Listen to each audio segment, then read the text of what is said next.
Hindi ako sumagot sa sinabi niya. Kahit na alam kong kaya niya akong protektahan at ang mga magiging anak namin, physically at financially, ay hindi pa rin mawala sa isip ko ang takot. Siguro na-trauma ako sa ilang beses na nalagay sa panganib ang mga buhay namin dalawa nitong nakaraang araw lang. Nang hindi ako sumagot ay naplos nito mukha ko na hindi umaalis sa ibabaw ko.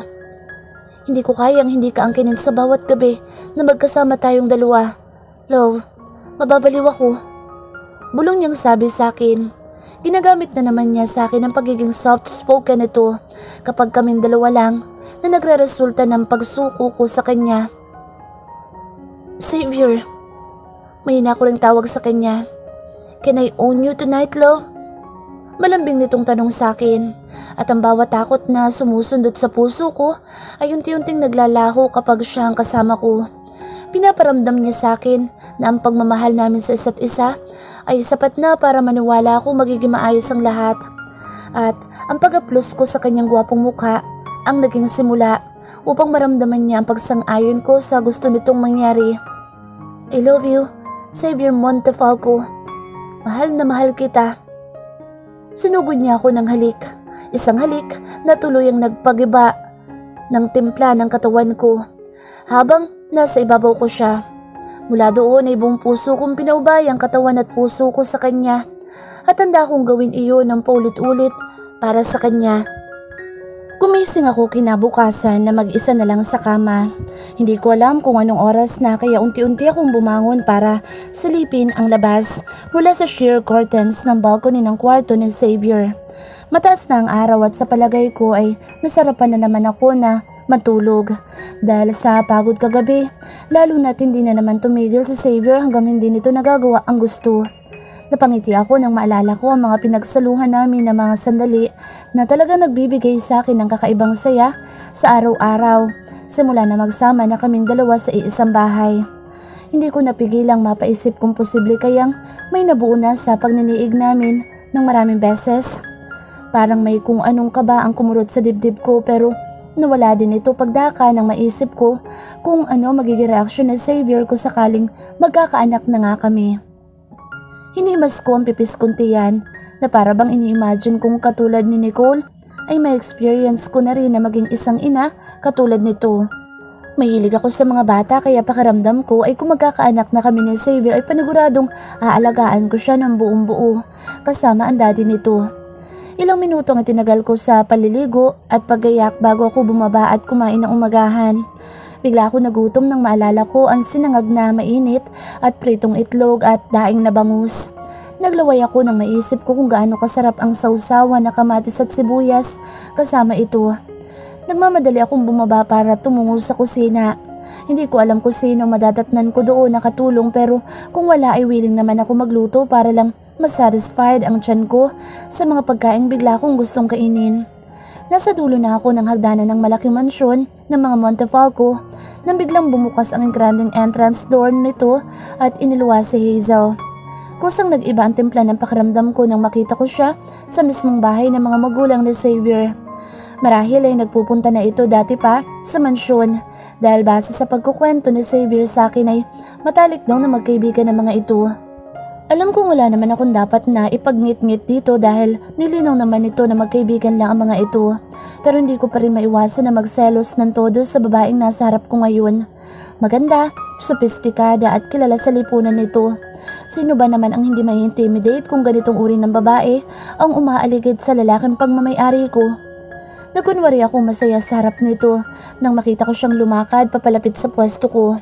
Nakangiti din ito pero hindi ako sigurado kung ang ngiting iyon ay totoo o mapagkunwari lamang.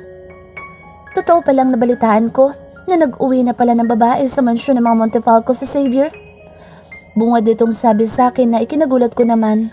Sa tono ng pagsasalita nito ay para bang isa akong babaeng pakawala na napulot lang sa kung saan na Xavier at kinailangan pa nitong gumamit ng ganoong mga salita para i-describe ako bilang nobya ni Xavier. Kumusta ka na, Hazel? Kalmado kong bati sa kanya kahit na timping-timpi ang inis ko na ipakita sa kanya. Not so good when I see you here. Nagitla ako sa sumunod nitong sinabi. Hindi ko akalaing ganito magiging paraan niya sa pagkausap sa akin. Noong nakita ko siya sa opening ng shop namin ni Xavier ay hindi ko na ito nagustuhan agad. Nadagdagan pa nang muli kaming magkita sa restaurant na kasama nito si Xavier. Yun ang naging dahilan kung bakit naisip ko na baka may relasyon ng mga ito dahil na rin sa sobrang paglingkas nito kay Xavier na animo ay isang ahas. Hindi ko maintindihan ang sinasabi mo, Hazel. Inosente kong tanong sa kanya. Ayokong pangunahan ng galit ang emosyong nararamdaman ko ngayon at baka kung saan pa ako dalhin ng mga iniisip ko sa babaeng ito. Really? So innocent. Talaga bang hindi mo alam kung anong sinasabi ko o nagtatanga-tangahan ka lang? Maarte na nitong tanong sa akin. Hindi ko na nagugustuhan ang timbre ng boss nito at mga salitang lumalabas sa bibig nito. Kaya pinagtaasan ko siya ng isang kilay at saka seryosong lumakad palapit sa mga upuang parte ng malaking sala ng mansyon. In my peripheral vision ay sunundan niya ako ng tingin nang lagpasan ko siya at dahan-dahan na muling humarap dito. Kung si Xavier ang sadya mo dito, pues wala siya. Maaga siyang umalis para sa trabaho. Inilagay ko ang dalawa kong braso sa harapan ng dibdib ko saka ito tiningnan ng diretso sa mata. Hindi ako natatakot sa kanya. Handa akong ipaglaban ang alam ko sa akin. Maaring kaibigan ang turing ni Xavier sa babaeng ito pero sa nararamdaman ko't naiisip ko dito ay hindi lang kaibigan ang tingin nito kay Xavier. Walang pakundangan nito kung magsalita ng kung ano-ano sa harap ko. Ganun ba ang kaibigan lang ang turing sa boyfriend ko? No. Nag-usap kami a while ago that he's busy into something related to business so he's not here at this hour. Muli ako natahimik sa sinabi niya at alam pa nitong wala si Xavier sa mansyon ngayon. Pero bakit pumunta pa rin ito kahit na alam nitong hindi nito makakausap si Xavier? Sinadya kaya nitong pumunta para lang inisin ako? Kung alam mong wala siya dito, anong ginagawa mo dito? Hindi ko na napigilang magtaray din sa harap nito lalo na at hindi ito tumitigil sa pagtingin ng masama sa akin na para bang isang kasalanan na makita ko sa mansyon ng mga Montefalco ngayon. Simply, I want to talk to you. Mataray pa rin itong sagot sa akin. For what? Mabilis ko namang balik na tanong sa kanya. Kung nakamamatay lang ang tumitig ng masama ay pareho na kaming nakabulagta na dalawa ngayon dahil sa tagisan namin ng mga tingin sa isa't isa. To see how low class you are. Na bakit ang isang katulad mo ang naisip na iuwi dito na Xavier at ipakilala sa mga magulang niya? Prangka nitong sagot sa akin na dahilan kung bakit biglang nagpanting ang tenga ko at hindi na ako nakapagpigil at tinumbasan ko ang uri ng pagtatry niya sa akin. Really? Low class? Sino ba sa atin na mukhang mababang uri ng babae at kinailangan mo pa talagang puntahan ako dito para lang sabihin ng mga bagay na iyan? Kung hindi ka makapaniwalang ako ang babaeng napili ni Xavier para makasama, it's not my problem anymore. Inis kong litan niya sa kanya na nagpangit-ngit naman sa nakapusturang mukha nito. Sasagot pa sana ito na bigla naming narinig ang pagbukas ng isang pinto sa mansyon na kung hindi ako nagkakamali ay ang library room. Lumabas doon ang mga magulang ni Xavier at talatang nagulat ang mga ito nang makita kaming dalawa ni Hazel na nasa sala pareho. Inalalayan ni Tito Leonardo si Tita Agnes habang hawak nito ang isang kamay nito na nakasabit sa isa nitong braso. Banayad ang lakad nito na halatang nakagisna na nito bilang isang babaeng edukada at mataas sa lipunan. Oh Hazel, you're here! Si Tito Leonardo ang unang bumati kay Hazel at si Tita Agnes naman ay pasimple ako sinulyapan bago muling tumingin kay Hazel na nasa kabilang side ko lang. Yes Tito, bibisitahin ko sana si Xavier at matagal na kaming hindi nagkikita. Kaso wala naman pala siya dito. Kunwari naglungkot-lungkutan ang mukha nito at parang pusa na naging maamo sa harap ng mga magulang ni Xavier. Samantalang kanina ay halos sunggabanan niya ako sa galit. Yeah, maagang umalis ang batang iyon at may importante daw siyang aasikasuhin. I order him to have his bodyguards bago umalis at mahirap na. I see. Pinagbilin pa nga niya si Monica sa amin at baka mainip dito sa mansyon. By the way, have you met each other? Si Tita Agnes ang nagtanong. Not yet, Tita. Mating sagot ni Hazel na kinaismid ko naman. Sinungalin. Her name is Monica Aguirre. She is Xavier fiancé. Sagot muli ni Tita Agnes na tuluyang nagpabago ng timpla ni Hazel. Kita sa mukha nito na halatang balot sa makeup ang inis at galit nang marinig nito ang sinabi ni Tita Agnes na mismong ina ni Xavier. Is it really true, Tita? Hindi makapaniwalang tanong nitong muli. Saglit na hindi nagsalita ang mga magulang ni Xavier na ikinakaba ko naman pero nang lumaon ay narinig ko ang muling pagsasalita. ni Tito Leonardo. Oo, Hazel, siya ang mapapangasawa ni Xavier. Sooner or later ay baka planuhin na nila ang kasal sa simbahan. Inabangan ko magiging reaksyon ni Hazel mula sa sinabi ng ama ni Xavier. Alam ko namang hindi ito magiging masaya, kaya expected ko na ang sasabihin nito. Really? Baka naman po nabibigla lang si Xavier. I knew him and I'm sure he's not serious when it comes to marriage. May pagkadisgusto nitong sagot kay Auntie Agnes. Iha, Xavier is serious about Monica. They actually share the same room, so I'm sure they're really planning of getting married soon. Segunda pa ni Uncle Leonardo na ikinatuwa ko naman. Okay then, I will just try to talk to Xavier, Uncle. Kunwari mabait itong sagot sa mga magulang ni Xavier. Parang sumobra ata sa kulo ang dugo sa katawan ko at talagang gusto ko siyang ilampaso sa sahig nang makita nito ang katotohanan na hinahanap nito tungkol sa amin ni Xavier. Niyayapang kumain ni Auntie Agnes si Hazel kaya mas lalo akong nawala ng ganang kumain. Pakiramdam ko'y wala na talagang tatalo sa pagiging ipokrita ng babaeng ito. Sinabi na ngang magpapakasal kami ni Xavier tapos ay hindi pa rin ito tumigil sa kakabanggit sa mga past travel, get together at kung ano-ano pa nakasama nito si Xavier. Nang hindi ko na mapigilan ang emosyon ko ay baka makalimot ako ng tuluyan ay nagpaalam na lang ako na aakyat muli sa kwarto namin ni Xavier. Excuse po, mauna na po muna ako sa kwarto namin ni Xavier.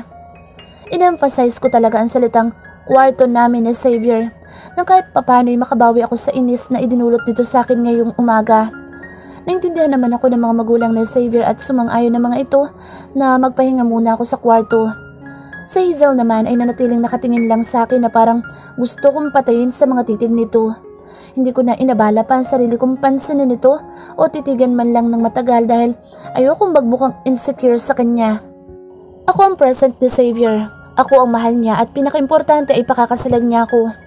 Ang lahat ng iyon ang isinaisip ko hanggang sa makarating ako sa kwarto namin dalawa. Pero nang umupo ako sa malambot na kama ay hindi pa rin makalimot ang isip ko sa salitang selos. Ang ibig sabihin ay may chance pa rin na maging malapit si Xavier sa babaeng iyon dahil magkaibigan ng mga ito. Inis kong tanong sa sarili ko. Maisip ko pa lang na nakalingkis ito kay Xavier ay talaga nanggigigil na ako at gusto ko itong balatan ng buhay. Pero may tiwala ako kay Xavier at hindi nito iyon sisirain.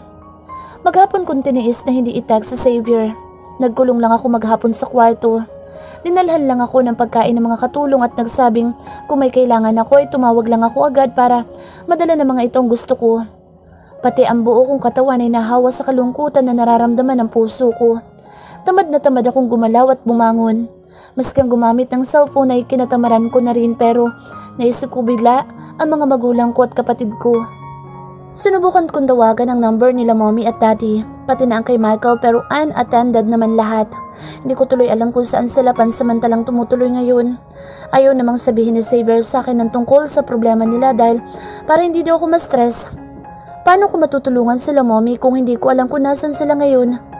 At sinagot nilang ako ng mga positibong bagay katulad ng ito na mismo nakikipag-ugnayan sa mga nakaaway nila daddy. At maging ang mga negosyo namin ay napapatakbo pa rin daw ng maayos kahit na hindi personal na nagpapakita sila daddy sa opisina. Dahil doon ay napapanatag naman ang loob ko na maaayos din ang lahat ng issues sa pamilya ko. Yun na lang ang kailangan matapos para makapagpakasal na kami ni Xavier. Hindi ko na malayan ay nakaidlip na pala ako matapos akong manood sa flat screen TV sa kwarto mismo namin ni Xavier. Naramdaman ko na lang na unti-unti ay may humahaplos sa tiyan ko na parang may dinadama ito sa loob nito. Kahit na hindi nakadilat ang mga mata ko ay alam ko si Xavier ang nakayakap sa likuran ko. Ang amoy nito, ang mga haplos nito at ang malapad nitong dibdib ang siyang palatandaan ko na nasa tabi ko siya. Gustuhin ko magpanggap na natutulog pa rin ay hindi ko na kinaya pa. Kusa na akong gumalaw habang hinayaan ko siya sa mga paghaplos-haplos nito sa iba't ibang parte ng katawan ko. Nang lingunin ko siya ay nakita kong nakatitig pala ito sa mukha ko kanina pa.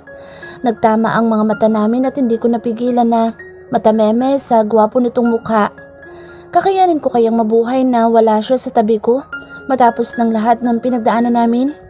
Parang isang bangungot ang pagdadaanan ko kapag nangyari ang bagay na iyon. At doon muling sumagay sa isipan ko si Hazel na naging dahilan ng pagkasira ng buong araw ko. Love, hindi ka raw lumalabas ng kwarto natin maghapon, sabi nila Dad. Bulong niya sa akin na naging dahilan ng pagtama ng hininga nito sa gilid ng leeg ko. Saglit kong dinama ang hatid nitong kiliti sa akin bago ko nagsalita. Wala akong ganang bumangon sa higaan kanina, kaya nagstay na lang ako dito sa kwarto. Nakatayo na ako at kasalukuyan nitong sinandal ang ulo ko sa isa nitong braso habang hindi nito tinatanggal ang pagkakayakap sa akin. What's wrong? May masakit ba sa'yo, love? Nakitaan ko agad ng pag-alala ang gwapo nitong mukha nang sabihin kong wala akong gana, kaya hindi ko sinubukang makihalubilo sa mga tao sa mansyon kanina. Wala naman, hindi ko lang gustong lumabas ng kwarto pagkatapos namin kumain ng umagahan. Malungkot kong sagot sa kanya. Gusto ko sanang sabihin na nagsimula ang lahat nang makita ko ang kaibigan nitong si Hazel kaninang umaga at dahil doon ay tuluyang nawala ang mood ko buong maghapon. Totoo kayang tatawagan ni Hazel si Xavier katulad ng sinabi nito kanina? Ano kayang pinag-usapan nilang dalawa? Tanitigan ko siya ng seryoso sa mukha sa kabuong lakas na tinanong ito. Tinawagan ka ba ni Hazel kanina? Nakakunot ang noo kong tanong sa kanya. Hindi naman ito halatang nagulat sa tanong ko dahil marahil ay tinutuo nga ni Hazel ang pagkakausap nito kay Xavier para siguruhin na totoo ang sinabi ng mga magulang nito na magpapakasal na kaming dalawa sa lalong madaling panahon. May tinanong lang siya sa akin na ilang bagay. Kalmadong sagot ni Xavier sa akin at hindi nito alintana ang inis ko nang kumpirmahin itong nakipag-usap ito kay Hazel kanina. Talaga lang At ano naman pinag-usapan nyo? Na pinagdududahan niya ang pagiging mag-boyfriend natin dalawa kahit na sinabi na mismo ng mga magulang mo sa harap niya na magpapakasal na tayong dalawa? Inilayo ko ng bahagya ang katawan ko palayo sa kanya dahil sa sobrang inis at saka ito inirapan. Tumalikod ako sa kanya at wala akong pakialam kung ano man ang isipin niya sa akin at bigla ko nagtatantrums. Naramdaman ko ang paggalaw ng kama sa gilid ko kung saan siya nakahiga. Muli niya ako niyaka pero pilit namang pinapalis ng mga kamay ko ang mga kamay niyang humahaplos sa katawan ko. Gusto kong maramdaman niya na hindi ko gusto ang paglapit-lapit ni Hazel dito kahit pa matagal na ang mga ito na magkaibigan. Hindi sa lahat ng oras ay dapat kong pagkatiwalaan ang pagiging magkaibigan ng mga ito na para lang masabing okay lang ang lahat sa pagitan namin tatlo. Pero mas nangingibabaw ang pagmamahal ko sa kanya kaya natalo ako ng bawat niyang paghaplos at pagyakap kaya nauwi din kami na magkayakap pagkatapos. Love, pag-aawayan pa ba natin si Hazel? Naramdaman ko ang panghihina sa boss nito na parang pagod na ito sa pagtatalo namin dalawa. Hindi kita inaaway ng dahil sa kaibigan mo. Ang tinatanong ko lang ay kung tinawagan ka niya at ano pa ang mga pinag-usapan yung dalawa. Mariin ko sabi sa kanya. Tinanong lang niya kung totoong inuwi na kita dito sa mansyon, katulad ng sinabi nila Dad. And I said yes. Napaismid ako sa sinabi niya at talagang kinailangan pa nitong magpaliwanag sa babaeng iyon ng totoong estado namin dalawa. Pinagsamang inis, galit at selos ang bumabalot sa buong pagkatao ko ngayon. Yung pakaramdam na parang sa lahat ng oras ay kaagaw ko ang babaeng iyon sa atensyon at oras ni Xavier. Na kung titingnan ay parang hindi naman tama, lalo na't ako ang girlfriend niya. At una itong nakilala na Xavier. Mas mahabang taon kaysa sa akin pero hindi naman ibig sabihin noon ay may karapatan na itong manghimasok sa personal naming buhay na dalawa ni Xavier. Love, wala kang dapat na ikagalit kay Hazel. We knew each other for a long time as a friend at yun lang ang meron sa amin dalawa. Paliwanag ni Xavier sa akin na kahit paano ay nagpakalma sa nagpupuyos kong damdamin. Ayoko lang na parang ahas siya na makalingki sa'yo. Dati pwede niyang gawin iyon, ngayon ay iba na. May diin ko sabi sa kanya. I know love, hindi na lang ako lalapit sa kanya para hindi ka magalit. Puno ng pagsamo ang boss ni Xavier at idinikit pa nito ang mukha sa leeg ko. Para na naman ako nanghihina sa uri ng pagsusumamon niya sa akin. Hindi ko kayang tiisin ito. Ganoon siguro kapag nagmamahal, na gaano man kahirap na maging matigas ang kalooban, ay kusa itong lalambot para maintindihan ang pagsuyo ng lalaking pinakamamahal mo. Siya ang pagsabihan mo na lumayo. Kung lumalayo ka nga sa kanya pero siya naman ang lapit na lapit, ganun at ganun pa rin ang mangyayari sa atin. Mag-aaway, magdududa at Naputo lang sasabihin ko nang makita ko ang pagdilim ng mga mata ng Xavier nang marinig nito ang sinabi ko. Sinamahan pa ito ng pagkunot ng mga kilay nito na tanda na hindi nito nagustuhan ang mga naririnig mula sa akin. Don't say that. We will never be separated because of her. Hindi ako papayag. I'll make sure of that. Biglang naging seryoso ang bawat salitang binitiwan ni Xavier sa akin na ikinatahimik ko. Marahil ay sumobra ako sa pag-iisip ng kung ano-ano kaya nasabi ko mga bagay na iyon. Hinila ko pataas ang kumot, paakyat sa katawan ko, tahimik akong tumagilid, patalikod sa kanya. Hindi ko napigilan na mapasinghap habang tumutulo ang mga luha sa mga mata ko. Ito ang unang beses na makaramdam ako ng sakit dahil sa lalaking pinili kong mahalin. Ang sakit palang maramdaman ng ganitong pakiramdam na parang takot na takot akong mawala siya sa buhay ko nang dahil sa isang babaeng hangad na makuha ito sa akin. Ang isipin ko pa lang na magtatagumpay itong paghiwalayin kaming dalawa ni Xavier ay unti-unti ako nangihina at parang walang patutunguhan ang buhay ko kapag nangyari ang bagay na iyon. Love, I hate to see you crying. Please. Samon niya sa akin mula sa likod ko. Nayakap muli siya ng mahigpit sa akin at tila ayaw akong mawala sa tabi nito. Hindi ako agad sumagot sa sinabi niya at wala na akong lakas para makipagtalo sa kanya ng dahil lang sa babaeng iyon. Tama na ang pagsira niya sa buong araw ko. Pati ba naman ngayong gabi ganun din ang gagawin nito sa akin? Muli akong tumihaya paharap sa kanya. Tanitigan ko ang mga mata niya at siniguradong sa akin lang din siya nakatingin. Mangako ka na hindi ka na makikipagkita sa babaeng yun. Dahil kapag naulit pa ang mga nakakainis niyang ginagawa sa iyo dati at nakita ito ng dalawa kong mga mata, aalis na ako dito sa bahay mo at hindi mo na ako makikita. May pagbabanta akong sabi sa kanya. Gusto kong maramdaman ito na seryoso ko sa sinabi ko at kung iyon ang dapat kong sabihin para lang makasiguro na hindi na ito makikipagkita sa babaeng iyon ay gagawin ko. Mas lalo ko naramdaman ang higpit ng yakap nito sa akin at mas inilubog pa nito sa leeg ko ang mukha nito na hindi ko alam kung ano naging reaksyon sa sinabi ko. Basta ko nalang naramdaman ang pagtahimik niya sa tabi ko habang yakap ako ng mahigpit.